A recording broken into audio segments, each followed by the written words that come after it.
I'm out here trying to figure out where the pad for the heat pump's gonna go. I need to be 10 feet from the propane tank right here. And I think my plumbing connections are gonna come through the house somewhere near this window in the basement. So I've picked this spot to pour the pad for now. This will be the first pad. This is the one we're going to use now. And that leaves me enough space next to it to put a second heat pump unit and still maintain my clearances when the time comes to add capacity. I'm just trying to get my form level here. And then once that's done, I'm going to shovel out the inside, get it all level and compacted. And then we'll be pouring the concrete this weekend in here. I got this leveled up and was working on clearing it out of the dirt and topsoil. And I got these two huge roots. There's a big pine tree right there. So I'm gonna have to cut those out. Got the form level. I've got the dirt moved from the inside. I am gonna put gravel down before I pour the concrete, but I wanted to get the spot kind of prepared. Because of the slope here, you can see the back corner, is below grade a bit, maybe 3-4 inches.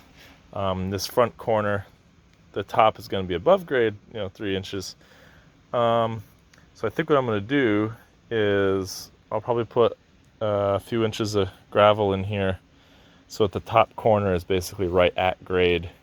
This bottom corner is going to be well above grade. Probably end up maybe 6 inches above grade.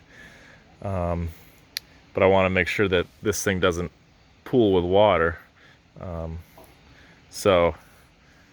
then we can always grade around this after it's all done. So that's where we're at. I need to get some gravel, put that in there, and then we'll be pouring concrete. All right, I got the stone in. Just gonna check level one last time, and then we're ready to pour the concrete. Ready to pour some concrete.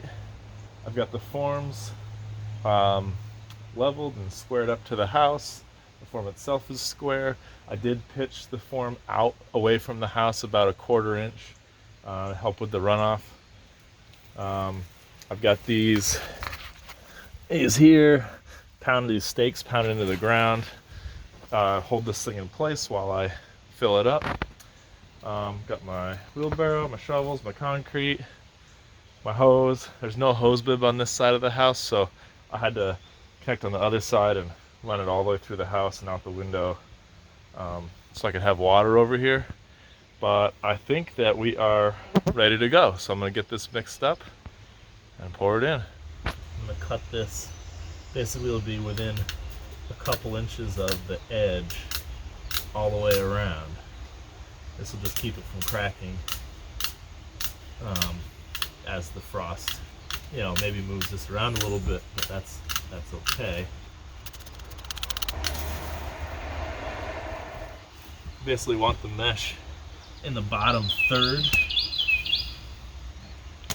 So I'm just gonna put some small stones just to kind of keep the mesh up so that the concrete can get under it. All right, I'll just hold it up a little bit.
wheelbarrow is really chintzy. This came with the house, and it might be leaving right now. It just folded over.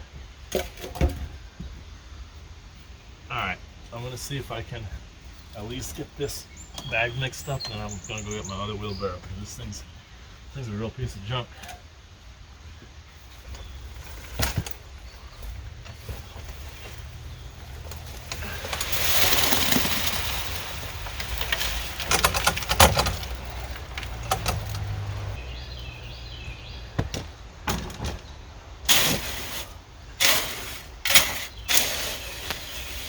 Okay, I gotta get my other wheelbarrow before this thing causes an issue, and then I can keep going.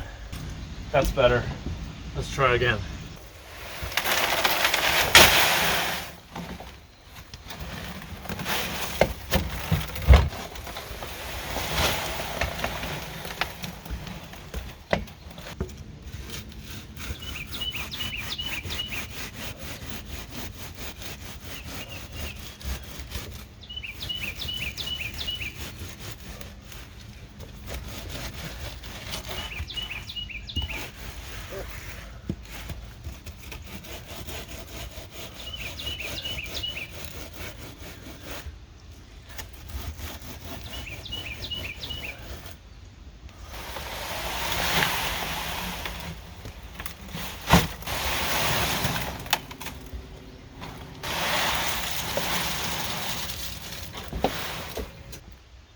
Alright, let's screed this out.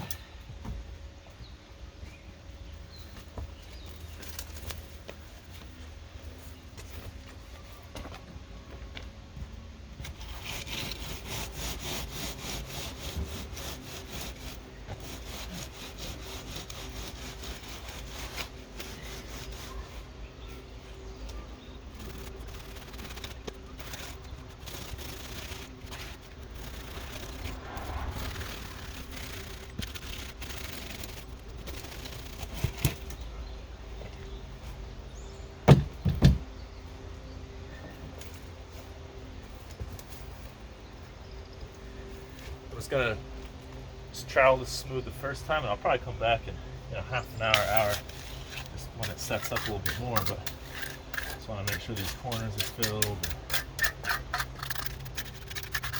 I've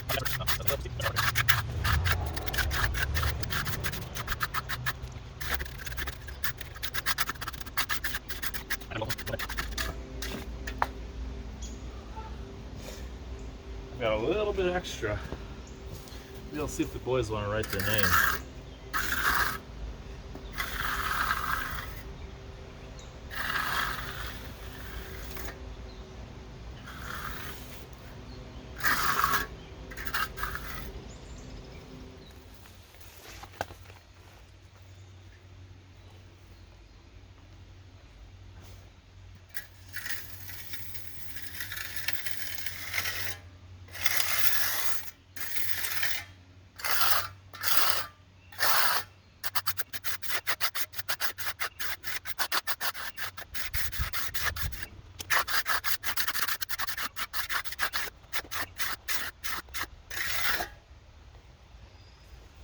Alright, I'm gonna call that good. Alright, it's been like 3 days, I guess, 4 days, something. Just stripped the forms off. Looks pretty good. It's nice and flat, level, smooth. So, this is the stand that I built for the heat pump. I could have bought something to do this. It was $375 to buy it, and I had this is like an aluminum extrusion. I bought it from Parco. I had them cut it, tap it, all the hardware and everything, and it was just under $300, I believe, shipped. I could have done it cheaper if I did all the cutting and tapping myself, but I just don't have the time, and they do a much nicer job than I do. So I'm gonna mount this. I've got these Tapcon. Decided on these because they're rated for outdoor and treated lumber, and they got the coating on them. They don't look as good. I may throw some black spray paint on them when we're done, but that's what I'm going to use. And I've got my hammer drill with the 3/8 bit, so got my depth set so that we're not going too deep. I don't want to blow through the bottom of this slab. This slab is about 3.5 to 4 inches thick. So yeah, I got 4 holes to drill. I've marked them, the center with Sharpie, so I'm just gonna pull this up. I'll probably do 2 of them and just make sure they fit, and then do the other 2, and then once this is secure, I can set the heat pump on top. Got my 4 holes. That went in like butter. So I did all 4. I vacuumed out the holes so I don't have debris in there. Let's see how I did. Now it's a 1/2 inch hole in the flange, and it's a 3/8 bolt going in, so there's a little bit of leeway, and I can also loosen up these and kind of adjust as needed. I'm gonna have to set the camera down. I can't do this one-handed, but we'll get it lined up. I've got the Tapcons in loose. They're not all the way down yet. I've got these brackets are all loose, so the whole thing can move a little bit. So now I'm gonna tighten up the brackets, each corner, and then I'll set the Tapcons tight. Then this will be ready to use. All right, it's in. It's very secure. Gave it a shove and nothing moves, so that's good. Next step, got to get the heat pump over here and set it on. And I've just realized that I have nuts that need to slide into these tracks, so I need to take these corners off, and hopefully it's not under too much tension and I can get it back on. Whoops. Okay, it's really on for good this time. You can see I got my nuts in there. I need those just in the groove, and then when I set the heat pump on it, you know, the feet will sit on here and I'll put the bolt through into the nut. I had to take out, if you can see, whoa, I had to take out this one down into this member on both sides, and then I took the one down into the leg out. So this piece here basically came off, and it really didn't spring too far at all, which is great.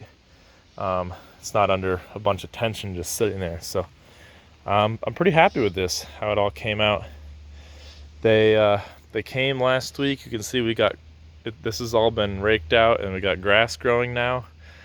Probably gonna drive on that and make some tire tracks with the tractor, which, you know, oh well, we can fix that. But eventually we'll get this all cleaned up. We'll get some stone around here. This will look good. I should also say I'm using all stainless steel fasteners. These are all stainless. The nuts are stainless. All the aluminum is anodized. You know, it's going to be living out here for hopefully 20, 30 years.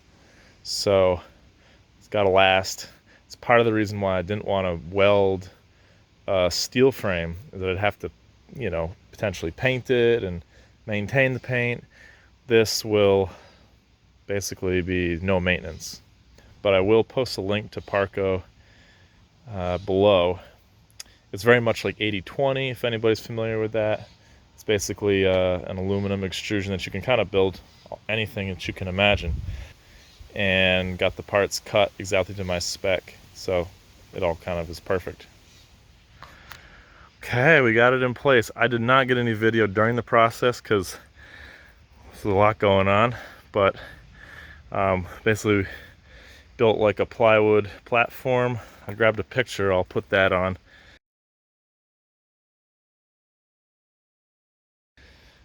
Carried it over on the pallet forks, and then I had my engine hoist here, and we picked it up with the engine hoist and set it on the base. It's not bolted in right yet. We're going to get it lined up and leveled out, and, you know, even left and right and all that, but it's sitting there. Nothing broke, nobody got hurt, so I think we're good. When I installed the heat pump on top of the stand. I didn't know that I had these vibration damping feet. I thought, gosh, this should really have some vibration damping feet. But they were in a bag and I found them later. I also didn't have the right hardware. You can see I stacked a couple washers just to kind of make do, but I have the feet and I have what I hope is the right length of hardware. So I'm going to change these out and so that this is mounted properly. So here's my plan. I've got the bolts out of the feet on this side, and I've got these. They're still threaded in, but they're loose just to keep this thing from sliding side to side. And I've got bottle jack with a block of wood pushing on this support under there. So I'm gonna jack it up, slide the feet under, put the bolts through, let it down, and then go to the other side and do the same thing. Hopefully we don't topple this over. That worked excellently. Okay, let's push the sleeve up. And it's gonna feel like Play-Doh, kinda. Play-Doh? Yeah, a little wet, a little squishy, and then we'll just hose off your hand when we're done. When you do it, put your hand in like this and kind of like wiggle it around and push it in, okay?